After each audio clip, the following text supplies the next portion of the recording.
તો આગામી 72 કલાકમાં થશે વરસાદી ઝાપટા। હવામાન નિષ્ણાંત અંબાલાલ પટેલ દ્વારા આગાહી કરવામાં આવી છે। આગામી સમયમાં આવશે હવામાનમાં પલટો। રાજ્યના ભાગોમાં વરસાદી ઝાપટા શરૂ થવાની શક્યતા વ્યક્ત કરવામાં આવી છે।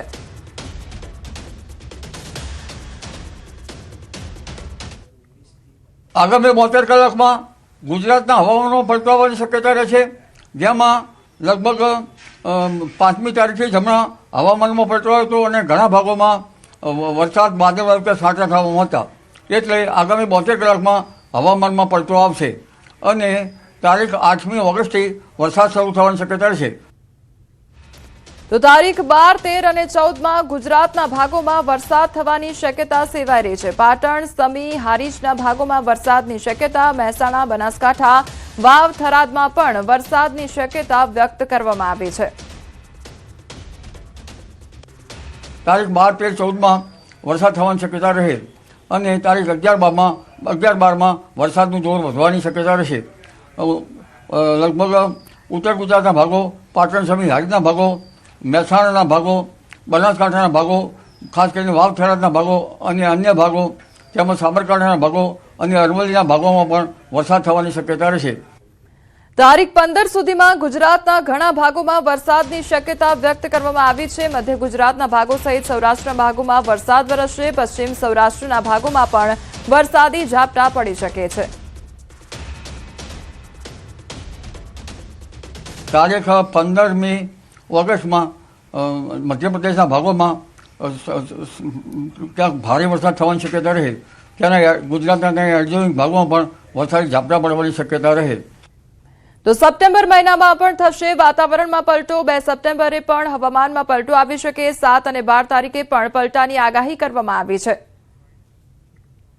2 સપ્ટેમ્બરે પણ હવામાનમાં પલટો આવે અને 7મી સપ્ટેમ્બરમાં પણ હવામાનમાં પલટો આવે। તારીખ 12મી સપ્ટેમ્બરમાં હવામાનમાં મોટા પલટા આવવાની શક્યતા રહે। વાદળવાળું અને પવનની ગતિ રહે। દરિયામાં પવન ફૂંકાવાની શક્યતા રહે। તો ગુજરાત પરથી વરસાદી વાદળો ગાયબ થયા છે। ઓગસ્ટ મહિનો વરસાદ વગર કોરો રહી શકે છે। વરસાદને લઈને ચિંતાજનક આગાહી કરવામાં આવી છે। હવામાન નિષ્ણાંત અશોક દેસાઈની આગાહી સામે આવી છે। 11મી સુધીમાં ભારત પરથી વાદળો હટી જવાની સંભાવના છે। તો 25 ઓગસ્ટ સુધી નોંધપાત્ર વરસાદની શક્યતા નહીં। 25 ઓગસ્ટ બાદ વરસાદનો નવો રાઉન્ડ શરૂ થવાની શક્યતા વ્યક્ત કરવામાં આવી છે। આપણે 25મી ઓગસ્ટ સુધી તો અત્યારે આવવાની કોઈ સંભાવના છે દેખાતી, એટલે આપણે અત્યારે વરાપનો સમય કહી શકીએ અને 11મી ઓગસ્ટ પછી કદાચ વાદળો પણ ભારતભરમાંથી ગાયબ થઈ જાય એવી સંભાવના છે અને એનો મહદઅંશે જવાબદાર અલ્નીનો જ છે। ગુજરાતમાં નવો રાઉન્ડ 25મી ઓગસ્ટ પછી સંભાવના વ્યક્ત કરાઈ છે અને એ અલ્નીનોના પર્સન્ટેજ પર આધારિત છે, કારણ કે હાલ તો 75% ચાલી રહ્યા છે, એના કારણે વરસાદના કોઈ ગ્રહો દેખાતા નથી। મોરબીમાં ભારે વરસાદને પગલે ખેડૂતો મુશ્કેલીમાં મુકાયા છે। નવા નગડાવાસ ગામે વરસાદના વિરામ બાદ પણ ખેતરોમાં પાણી ભરાયેલા નજરે પડી રહ્યા છે। ગામની 14,000 વીઘામાંથી 50% જમીનમાં વાવેતર નિષ્ફળ થવાની આશંકા સેવાઈ રહી છે। નિકાલના અભાવે પાણી ભરાઈ રહેતા ઓઇલ એન્જિનથી પાણી દૂર કરવા મજબૂર બન્યા છે ખેડૂતો।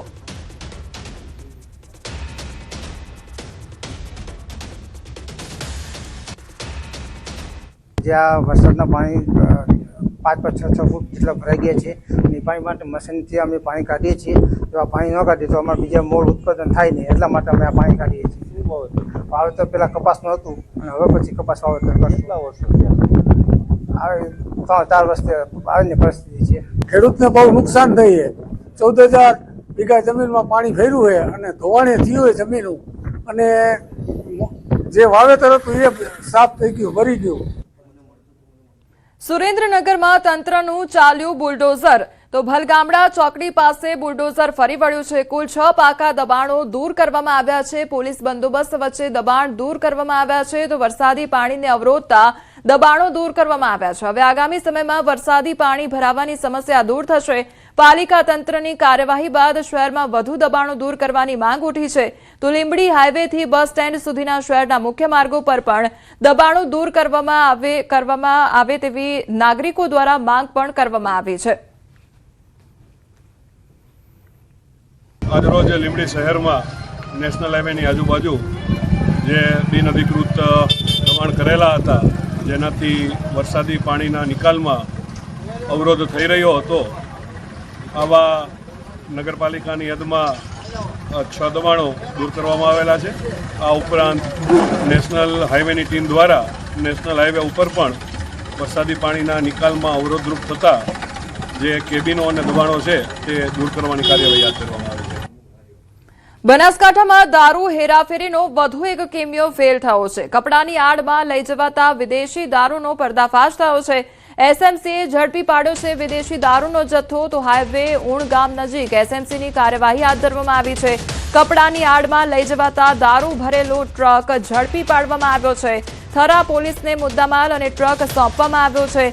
સમગ્ર મામલે થરા પોલીસે વધુ તપાસ શરૂ કરી છે. દારૂની હેરાફેરીના નેટવર્ક સુધી પહોંચવા તપાસ તેજ કરવામાં આવી છે.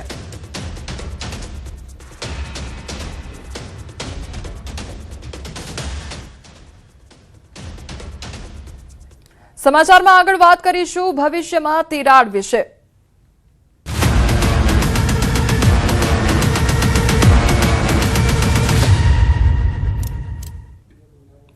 ભણશે ગુજરાત, આગળ વધશે ગુજરાત. આ વાક્ય ફક્ત કહેવા ખાતર જ છે, કારણ કે અહીં હકીકત કંઈક અલગ જ જોવા મળી રહી છે. વાત કરીએ છોટાઉદેપુરના નસવાડી તાલુકાના માથા જલધુણી ગામની પ્રાથમિક શાળાની, તો આ જર્જરિત શાળાના ગુજરાતનું ભવિષ્ય શિક્ષણ મેળવવા જાય છે. વર્ષો જૂની અને જર્જરિત શાળાની દિવાલોમાં મોટી મોટી તિરાડો પડી ગઈ છે. છતમાંથી પોપડા અને વરસાદી પાણી ટપકી રહ્યું છે. છતાં જોખમ વચ્ચે બાળકો અહીં ભણી રહ્યા છે. હાલ વરસાદના કારણે કુલ વાલીઓએ વૈકલ્પિક વ્યવસ્થા ગોઠવી એક ખાનગી મકાનમાં બાળકોને ભણાવાઈ રહ્યા છે, પરંતુ અહીં પણ પ્રાથમિક સુવિધાઓનો અભાવ જોવા મળી રહ્યો છે. નસવાડી તાલુકાના ડુંગર વિસ્તાર સોળે ખીલી ઉઠ્યું છે, પરંતુ ડુંગર વિસ્તારમાં રહેતા બાળકોનું ભાવિ ક્યારે ખુલશે? આપણે તસવીર બતાવવા માંગીશું નસવાડી તાલુકાનું માથા ઝુલધાની ગામ કે જ્યાં ન્યૂઝ 18 ગુજરાતીની ટીમ પહોંચી છે. આપ જોઈ શકો છો કે 1 થી 5 ની શાળા છે. આ શાળાની અંદર આ વિસ્તારના બાળકો ભાવિ એટલે કે ઘડતર માટે આવતા હોય છે, પરંતુ તેઓ કઈ રીતે અભ્યાસ કરે? આપ જે રીતે જોઈ શકો છો કાચા મકાનની અંદર બાળકો બેસવા મજબૂર છે. આપણે આ જે શાળાના શિક્ષક છે તેમની સાથે વાત કરવાનો પ્રયત્ન કરીશું. સાહેબ, આ શાળા જે છે કેટલા સમયથી આ પરિસ્થિતિની અંદર તમે ભણાવો છો? 2000 સ્થાપના તારીખ 2000. સ્થાપના તારીખ 2000 છે. આપ કેટલા વર્ષોથી આ જૂની જર્જરિત શાળા જે છે ત્યાં અભ્યાસ કરાવો સાહેબ?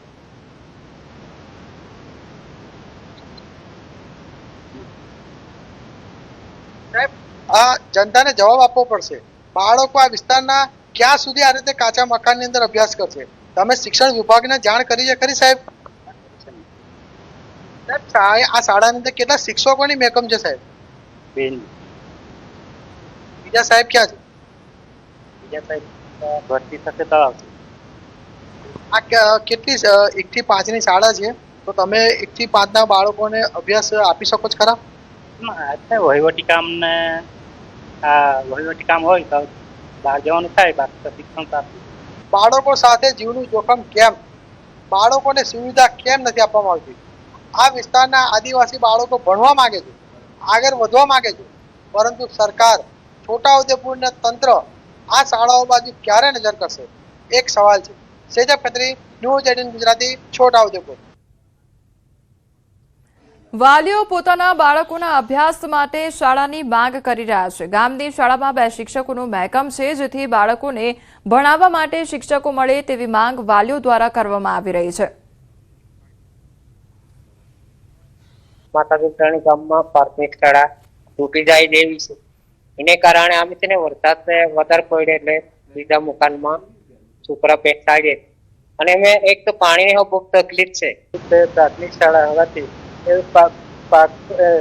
ઝૂંપડું કાચા મકાનમાં અભ્યાસ કરી રહ્યા તો સરકારશ્રીને નમ્ર વિનંતી કે વહેલી તકે મંજૂર કરે એવી અમારી અપેક્ષા. બધા ગામ તરફથી ભેગા હોય એને પછી આ કાચા મકાનમાં બેહાડે, બરાબર. એટલે કાચા મકાનમાં લાઇટના વ્યવસ્થા નથી, પંખાની વ્યવસ્થા નથી, પાણીની વ્યવસ્થા નથી ને પ્રાથમિક શાળા વહેલી તક મંજૂર થાય ને વહેલી તક મંજૂર થાય એવી નમ્ર વિનંતી મારી છે. વળી નવાઈની વાત તો એ છે કે આ શાળામાં જે શિક્ષક બાળકોને ભણાવી રહ્યા છે તેમને એ પણ નથી ખબર કે ગુજરાતના મુખ્યમંત્રી કોણ છે. જ્યારે અમારા સંવાદદાતાએ તેમને કેટલાક પ્રશ્નો પૂછ્યા તો તેઓ પરસેવે રેબઝેબ થઈ ગયા અને દરેક સવાલોના સટાસટ ખોટા જવાબો આપ્યા. આ શિક્ષકના હાથમાં બાળકોનું ભવિષ્ય છે ત્યારે એક જ સવાલ થઈ રહ્યો છે કે શું આ રીતે ભણશે ગુજરાત? નસવાડી તાલુકાના માથા જુલદાની ગામે શૈક્ષણિક કાર્ય આપતા જે શિક્ષક છે, આપણે તેઓની સાથે વાત કરવાનો પ્રયત્ન કરીશું કે આ શાળાની કેવી પરિસ્થિતિ છે. સાહેબ, આજે શાળા કાચા મકાનની અંદર ચાલી રહી છે. એક શાળા અહીં બનાવેલી છે વર્ષો જૂની અને જર્જરિત હાલતમાં છે, તો કેટલી મુશ્કેલી પડે સાહેબ? હા, મુશ્કેલી તો બાળકોને અભ્યાસ કરવામાં મુશ્કેલી તો પડે છે. એટલે એના માટે અમે જે વૈકલ્પિક વ્યવસ્થા તરીકે આ ઘર છે, એક પાકી દિવાલવાળું ઘર છે, પતરાવાળું ઘર, એમાં અત્યારે તો બેસાડીએ છીએ અમે. શિક્ષક તરીકે કાર્યરત છો અહીં આ શાળાની અંદર, બાળકોને સારો અભ્યાસ આપી રહ્યા છો, તો આપણે એક સવાલ એવો કરીશ કે આપણે ગુજરાતના ગૃહમંત્રી કોણ? ગૃહમંત્રી અમિત શાહ છે. ગુજરાતના ગૃહમંત્રી અમિત શાહ. તો આપણા ગુજરાતના મુખ્યમંત્રી કોણ છે? મુખ્યમંત્રી નીતિન પટેલ. હા, ગુજરાતના મુખ્યમંત્રી નીતિન પટેલ. તો આપણે છોટાઉદેપુરની વાત કરીએ તો છોટાઉદેપુરની અંદર કેટલા સાંસદ આવેલા સાહેબ? આ લગભગ તો સાંસદમાં ચાર જેવા સાંસદ. તો એ ચારે ચાર સાંસદના આપને નામ ખબર છે સાહેબ? સર નહીં ખબર એને. તો આ હતા શિક્ષણ કાર્યના શિક્ષક કે જેઓ નસવાડી તાલુકાના ડુંગર વિસ્તારની અંદર બાળકોને અભ્યાસ આપે છે. સૌ ભણે સૌ આગળ વધે, પણ શું આ રીતે ભણશે ગુજરાત? સેજબ ખત્રી, ન્યૂઝ 18 ગુજરાતી, છોટાઉદેપુર.